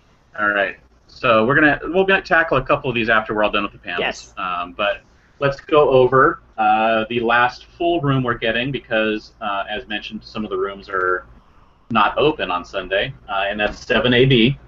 And the first panel at 10 a.m. is Spotlight on Jonathan Hickman, part of the Comic-Con Spotlight series. And Jonathan Hickman is basically the main mastermind behind the current Secret Wars event going on in Marvel, which is reshaping their comic universe. But he will also be talking about his Image Comics. Basically anything, it seems, is up for grabs in his panel. Followed by a spotlight on Lev Grossman. He was the #1 New York Times bestselling author behind the Magician's Trilogy, which is currently being filmed as a TV series for Sci-Fi. So he will basically, that's what these spotlights are. So, come and ask these people one-on-one questions about what they've done and what they're doing. And then, as one of the winners for the longest panel title, coming up next at noon is an exclusive sneak peek panel for the Enchiridion and Marcy's super secret scrapbook featuring the Lord of Evil and Marceline the Vampire Queen. It's too long of a name. Like, I totally passed it over, and then Lisa pointed it out. I was like, oh, that does sound awesome. Adventure Time panel. Yeah, that's really what it is. It's just the Adventure Time. So it's going to have Martin Olson, Olivia Olson, Celeste Marino, Aislinn Romano, and Eric Klopfer. And it's basically discussing the anticipated book, Adventure Time, and that whole thing. But like you said, it's got several of the voice actors on it, which should make it a little more fun. So you'll get to see exclusive art and witness the premiere of the terrifying book trailer. And there may be some musical numbers and surprise guests. Yeah. So I've always thought that this was kind of an interesting phenomenon. We know the voice actor who plays Finn is aging, and I always wonder what happens with the characters as the cast members age. I mean, for quite a while there, he was a child, and now he's a young teenager, and I don't know, maybe Finn's voice changes. I think he's aged, like, with the show. Like, I think he's supposed to be, like, 14 or 15 now. That's cool. He started out at, like, 11, so. There you go. There you go. It's a good idea if they want to keep going, right? That's right. Okay, 1 p.m. brings us Lego Ninjago, and it's the Ninjago team basically talking about everything about that line of Lego. At 2 p.m. is Image Comics, where creators own imagination, and it's a few more image creators discussing stuff. Imagination and stuff. Things. 3 p.m. is Chip Zdarsky, A Life. It's basically like a spotlight panel. Yeah, it is a spotlight panel, actually. It just doesn't say spotlight. Yeah. So I just basically find out more about him. And then finally, at 4 p.m., it's called Growing Galaxies, the Star Citizen story. And apparently, even though I have not heard of it, it is a $82 million crowdfunding show that is being created by Chris Roberts. And so basically they're going to talk about that show. And the project is due in 2016. So if you supported it or you're interested to find out more about it, there you go. Okay, that sounds really cool. Did you do your actual Dark Horse, James? I did not. Okay, well then we're going to move on from you and we'll come back to you. All right. I had the last one for Dark Horse anyway. All right. You're first. All right. Go first. I'm first? Oh, we should talk about this room. There should not be any problem getting into any panel in this room, most likely. Yeah, I agree. My Dark Horse for Sunday is 60 Years of Gumby. Guy, Gumby was awesome. Okay. Yeah. It was super awesome. And I love that kind of stop motion stuff. But it's going to be a whole bunch of people who worked on the show and just all kinds of people. Like, it's got director Anthony Scott, who also worked on The Nightmare Before Christmas. It's got FX guru Harry Walton. It's got some really cool people. And again, they're talking about Gumby. Like, that excites me, okay? So that is at 11 a.m. and 29 AD. Yeah, and I imagine with The Nightmare Before Christmas guy being there, they're probably talking at least somewhat about how Gumby was pretty groundbreaking for its stop-motion type work. Yeah, I think so too. That'll be cool. All right, and then my Dark Horse pick for the day, it is going to be Fangirl Foods, Food Network chef Duff Goldman. It is going to be in room 14A from 10 a.m. to 11 a.m.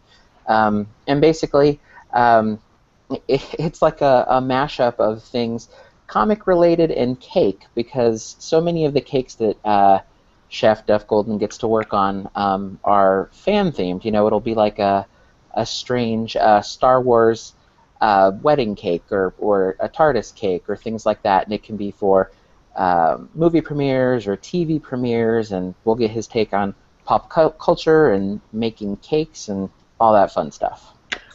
To me, like, that's one of those, it's a random panel, yes, but it's one of those fun random panels, as opposed to the Aquaman diving one that James gave us yesterday. But, like, I think it's cool when they try something a little bit different that actually makes sense for the convention. Like, you get kind of tired of seeing the exact same thing every single year, so yeah, I appreciate panels like that. Yeah, and I like Ace of Cakes. Steph seems super funny. All of his work is super impressive. I wonder if they'll have like a video reel or like a slideshow presentation or something, because it would be cool to see some of his like greatest pop culture hits. Yeah. More importantly, is there going to be a surprise give out of cake to everyone in the audience? These are the important questions, James. That's the important question. You're asking the right question. Yes. The swag winner of the year is edible. Agreed. I got that question because someone asked me that on Twitter. That's awesome. Funny. That's funny. Meg Gone Geek asked me if they were going to be like, is that going to be the swag for this panel? If it is, I'm going to be sad I'm not there. That would be awesome. All right, James, what's your dark horse? And someone else, before that, someone else tweeted us, support them now. Halle Berry will be there. And is she going to be in the new X-Men? That's right. Yeah. We keep adding to the list. Goodness. And there's no Hugh Jackman that we know of, right? Not yet? Not yet. No. Hopefully. It's a long trip from Australia. Yeah. Okay, so I once again cannot narrow down. I managed to get it down to 2 for my dark horse, and I'm going to try and decide which one here. James. You fail I fail every single year at this. I know. Which one am I going to pick? Which one? I'm going to pick the Peanuts one. Only What's Necessary, Charles N. Schultz and the Art of Peanuts, celebrating the 65th anniversary of Peanuts with Chip Kidd and Paige Braddock, and they're going to discuss the book they have coming out, which is what the panel is called, and unpublished strips, preliminary artwork photographed for this book, and kind of giving you a behind-the-scenes look at Schultz's creative process of putting the strip together. And I think that would be something that would be really interesting to see. That is in room 29 AB at 10 a.m. So it's competition, peanuts and cake. Which are you going to pick, peanuts or cake? Right. I don't think they're giving out actual peanuts at the Peanuts panel, though, James. They would win if they did. They would win. Yes, they would. If there was a live reenactment of any of the Peanuts characters dancing on stage, I would absolutely die. I would just love that so very much. You know what, though? There's 2 Peanuts off-sites this year. One is going to be the Bell's Boutique pop-up shop, but then they're also going to have a massive inflatable Snoopy house, and I think it's supposed to actually have the Peanuts characters. So you might get dancing Peanuts characters at Comic-Con this year. A friend of mine actually works nearby where the company that makes those, and has already seen it, and he says it's roughly 40 feet tall. Oh that is ridiculous. So he says it's massive. Ridiculous, yeah. So that's going to be awesome. I think all of those things, the way that they come together, are so interesting. I remember last year I was up in my room in the Hilton Bayfront, and I was looking down at the people trying to put together Homer Simpson's head. I think it took hours. I think it actually took them a little more time than they thought. Yeah. Who knew? Who knew it was so hard to do that? And then I have to just make the terrible joke. Has anybody made it yet about the Dark Horse panels? There's actually Dark Horse panels, which makes that even funnier. Yes. We're just not going over the Dark Horse Comics panels, no. Yes. But they're good this year. They're good this year. All right, so shall we take a couple questions from the Q&A, or did you guys have anything else? All right. Then I'm going to grab Gustavo asked, with Legendary bringing Warcraft, do you think there will be any Warcraft movie swag I can find besides Blizzard's booth? There is a Legendary booth, right? There is. There is. Usually. And they usually give out some stuff. So if you want Warcraft swag, that would probably be where I would head. And the thing about swag on the floor and stuff, and also in the panels, is they do give stuff out. I would say roughly 98% of the time, nobody knows what it is until the convention. Yeah. Yeah. Yeah. So you're going to have to keep an eye on what other people have in their hands and what's being talked about or even listed on eBay. Yeah. And check and see what people are putting out there. It never hurts to go ask the booth. Like, go over, be polite, and just be like, hey, I'm a huge Warcraft fan. Like, is there a certain time I should come back to find something? There's no guarantee that they'll tell you, but it never hurts to ask. Never, ever. Yeah. Gustavo also asked if I was, when I was World of Warcraft, if I was Horde or Alliance. I was Alliance, so now you know. And now he hates you forever. Probably, or we're best friends. No, I don't know. Right, yeah. That's right. Another comment earlier from Lenny also said, when we were talking about the Masquerade, if you go to sales to watch the Masquerade, there's beer. Whoa. So, whoa, who knew? That's something. Told you it was a party atmosphere. Yep, that's right. Because we're on to like the random stuff now, I'm really excited to try all the Mission Brewery beers. Those are our beers for our party. That's right. All right. What other questions do we have? There was, let's see, there was at least one more that I wanted to go over. Andre asked, do creators sign books right after their panel? Not all of them sign. Here's the thing, if you're in a room where that's happened before, it's not allowed, but it happens. Well, I don't know that he's necessarily even asking that, or if he's just asking, like, do they go immediately from their panel to go to a signing upstairs in sales? Because I think some of them do. And a great place to find that out. We have an autograph post. I know you've asked me like 80,000 questions about autographs, Andre, and I wish I had better answers for you, but I really don't. What is in our autograph post is basically what we know. For the CCI-sponsored autographs, those will be going up onto the schedule, which they'll be in the same place where all the panel information is on my sched.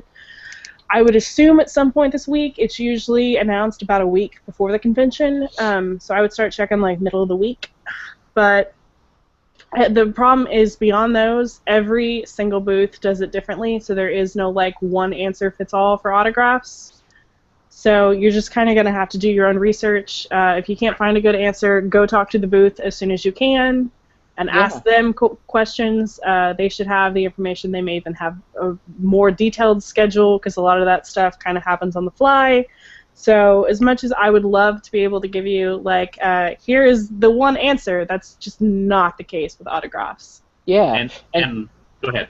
Oh, and I was going to say you can always tweet these people, authors, creators, things like that. A lot of them have already commented on things, and that's where we find out their stuff. But check out their Twitter feeds, ask them questions if they haven't commented on it yet.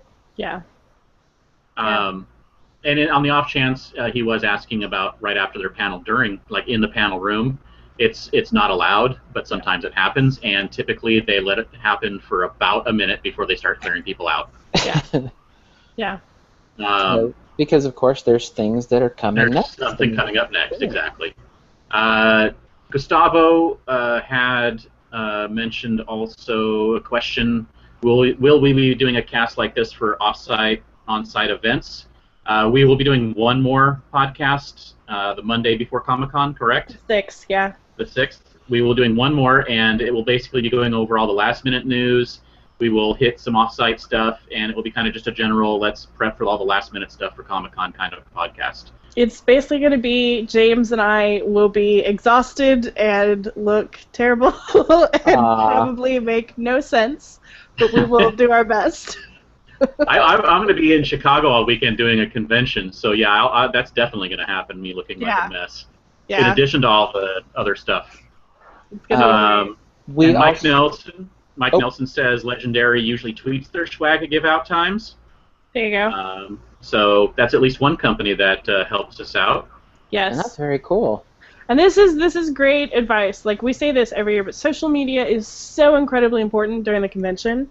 What I always recommend to everybody is, like, turn on notifications. I know it kind of sucks getting, like, 100 tweets, but sometimes it's a whole lot easier to, like, scroll through. just Yes. the Comic-Con ones, rather than trying to scroll through your whole Twitter feed. Yeah. Yep. So So if you that's have like an my recommendation. absolute, yeah, if you have an absolute favorite, have their notifications pushed to your phone. But Yeah. you can't have that for everybody, or else you're basically just reading your Twitter feed. Yeah. So I feel like Mike Nelson and Gustavo Medina are basically our guests on the podcast today because they have a lot of questions, comments, and some of them are really good. We now know that He hates Gustavo, Gustavo is Horde. And Andre, who says sorry for asking so many questions, but you know what? No problem. That's what we're here for, to try and answer and help as much as we can. Yeah, never. I did not mean to make you feel bad at all about asking questions. Like, don't feel bad. I wish I had better answers for you, and I really don't. But this is a good question, and I'd actually had this myself. We had put in the UTT under the tents, the section that I usually end up writing, that Aisha Tyler was going to have tour dates, and her website still says tour dates, but the tickets button never went live. Kerry, did we get an answer about that? We did not. The only thing I know she's doing is I think she's doing HopCon, which she does every year, so it's possible that maybe that's what that's referencing. But if she were gonna do some stand-up, tickets would need to go on sale real soon. Everyone this year is just so incredibly behind. Yeah. It's a little terrifying. Down with early con. Yeah, down with it. Down. So let me do real quick. Sunday's very short compared to all the others, but let me real quick go through some of the small panel highlights just to get them out of the way. DC Entertainment co-publishers Dan Didio and Jim Lee in room 60 at 10 a.m. Oni Press Monster Art Battle, which we mentioned, it's Kids Day. There is a massive amount of kids stuff to do, including how to draw things, including this Monster Art Battle where you learn how to draw monsters. There is Different is Cool with Gabriel Ba and Fabio Moon, two comic creators. Discussing their career and being outside the U.S. comic market, 11:15 in room 60E. The Oatmeal at noon. Matthew Inman has a spotlight in 28DE. Children's Hospital is in a small room, 25 ABC. Rob Corddry will be there and discussing stuff about his show. That's at 1 o'clock. And then Jim Lee is doing another how-to drawing, so you get to watch him draw again. I think he's doing that 3 times throughout the convention. This one's at 1:30 in room 2. The Browncoats meeting room. I must mention that. I think I'm contractually obligated to. Room 14A, 3 o'clock. And then to end the convention, there are a couple panels which are pretty awesome. Depending on which one you want to pick, there's the Pro Fan Trivia Match with a bunch of comic creators and such, where they do trivia battles with fans. That is in room 4 at 4 o'clock. And then what is essentially another NASA panel, 3 members of the JPL engineering team will be discussing, the panel is called No Tow Trucks Beyond Mars. And it's discussing about how they send things out where there's no one to fix them and how they can handle that. I think that would be pretty awesome as well. That is at 4 o'clock in 32AB. I think so too. I think that's cool. Talkback is also worth a mention. Oh, the talkback. We do need to talk about that. Yeah. Skip right over that. That's at 3:30, sorry. Room 23 ABC. The board of directors, president, John Rogers, will be there to do the annual talkback where you can go and tell them what you think of Comic-Con. And they'll answer your questions. Like, it's basically the town hall of Comic-Con. It's basically that's what it is. Yeah. If you've ever watched Parks and Recreation, it's basically Oh God. it's like that. But I mean, you learn some really cool stuff. Like at WonderCon, WonderCon's talkback earlier this year, that's where we learned that WonderCon would be going to LA next year. Like you can learn some really cool insight into the convention. And there's been the rumors that they're going to be signing the contract or working to get that contract to get Comic-Con set through 2018. And if it hasn't been announced to that point, we may hear that they announced it at that as well, and that may be the big news coming out of that talkback. But also, considering what you people usually are talking about and how everyone is there to probably complain about something, if you feel like super, super positive about something that Comic-Con has done, maybe go there and tell them so that they can hear something positive besides something negative. Yeah, they do so much right, guys. Like, I mean, the reason we're all insane to go to this convention is because we love it. So I'm sure they would absolutely love to hear how much fun you had and what a great convention it was, because it's going to be. I really think this year is going to be awesome. I'm way more excited about the schedule this year than I have been in a while. Yes, absolutely. I'm super excited, and I don't know if it's just, obviously there's a lot there. I don't know if just having Star Wars at the convention again is like, for the first time in 10 years is going to be so awesome, but I think they definitely have just so much stuff that's just filling up all the time. You can go anywhere in the convention and have something fun to do. Yeah. It's incredible. It is. Oh, and Kendall Whitehouse pointed out that the talkback always goes longer than the scheduled time. Yes. That makes sense. People have a lot to say. Yeah, it does. And Kindle always goes, so. So I had a question for you guys. Did you, is there anything that's missing from the convention this year that you are surprised about or were hoping you'd still hear about or anything like that? I'm a little surprised there's no Penny Dreadful, but Eric hinted pretty heavily at that on our podcast a couple weeks ago. So when he said that, I was surprised. So I'm not totally shocked it's not on the schedule now. Well, I was even more surprised because we know that they have exclusives, and at least one of the cast members will be there signing exclusives. So I figured, it's a given. We know one of the cast members will be there. The lanyards are going to be Penny Dreadful again. Whether or not that's basically just they had the same design from last year, we don't know. But that'll be the case. They're also sponsoring. What are they sponsoring? Is it the Eisners that they sponsor every year? I think so. But whatever it is that they sponsor, they sponsor the Eisners every year, and they're still sponsoring it. So they still have kind of a presence. They just are bringing Penny Dreadful, which does surprise me just a little bit. Yeah. I'm sad that there's not going to be a Lost Girl panel. I really liked the show Lost Girl, and we have half a season still coming. It's a Canadian TV show, but a lot of the stuff that they show on Sci-Fi comes from Canada and aired there first, like Continuum and Killjoy and a lot of those shows. But yeah, so I thought maybe we'd get a last shot at Lost Girl, but none of that. Yeah.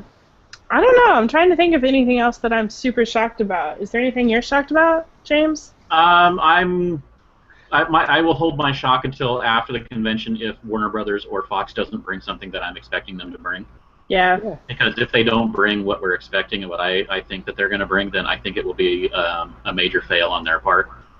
I guess I'm a little surprised they're not bringing humans, since we talked about this a little bit before the podcast. Ben, I thought that's on AMC, right? Yep. I would have thought that would have been like a perfect fit for Comic-Con, so I'm a little disappointed they're not bringing that. Well, you said it's an import, right? Yes. So that means it's because the UK production company making it didn't want to bring it, not because AMC didn't. I don't think AMC really probably has any control over it, I would say, except for that they're airing it here in the US. Not necessarily. I mean it's possible, but most of the stuff being brought is by the studios making them. Yeah. But not necessarily with the imports. Like, Orphan Black is kind of an import. Hannibal is kind of an import. So. Yeah, all of those are really tricky. Like, there's so many hands and everything. I remember the Battlestar Galactica pilot was funded mostly by Sky in the UK, so it's always really weird to those joint ventures or whatever. Yeah. Mike Nelson said Netflix is missing only since Freedom Friday. Yeah, okay, all right. That is probably my biggest surprise is that no Netflix. No Marvel. Netflix. No Marvel Netflix. No Marvel of their sci-fi Netflix. stuff. None of their cartoon stuff. Nothing. I'm not shocked by none of the cartoon stuff. None of the other stuff. I am shocked by no Marvel Netflix TV, but it may also just be because I wanted it so bad. Yeah. Daredevil, Jessica Jones. Yeah, I really wish there would have been a Jessica Jones panel. I do too.